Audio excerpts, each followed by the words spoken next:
بسم اللہ الرحمن الرحیم۔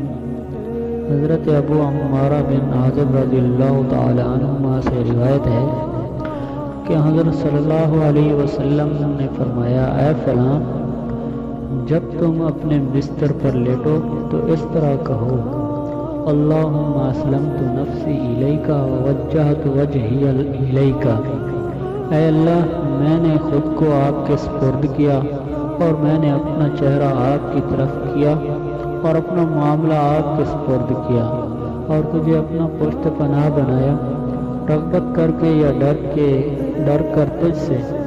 تیری پکڑ سے کوئی پناہ گاہ نہیں اور نہ نجات کی کوئی جگہ ہے۔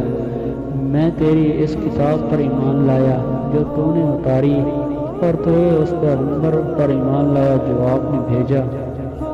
آپ صلی اللہ علیہ وسلم نے فرمایا، اگر تیری موت اس رات میں آ گئی تو تیری موت فطرت و اسلام پر آئی، اور اگر صبح کی تو نے خیر و بھلائی کو پا لیا۔ حضرت برا کی صحیحین والی روایت میں یہ الفاظ بھی زائد ہیں کہ آپ صلی اللہ علیہ وسلم نے مجھے فرمایا، اے برا، تم جب اپنے بستر پر جاؤ تو نماز والا وضو کرو، پھر اپنے دائیں پہلو پر لیٹ جاؤ، اور اسی طرح کہو جو آگے اوپر والے الفاظ نقل کیے گئے ہیں۔ پھر آخر میں یہ فرمایا کہ ان کلمات کو سب سے آخر میں کہو۔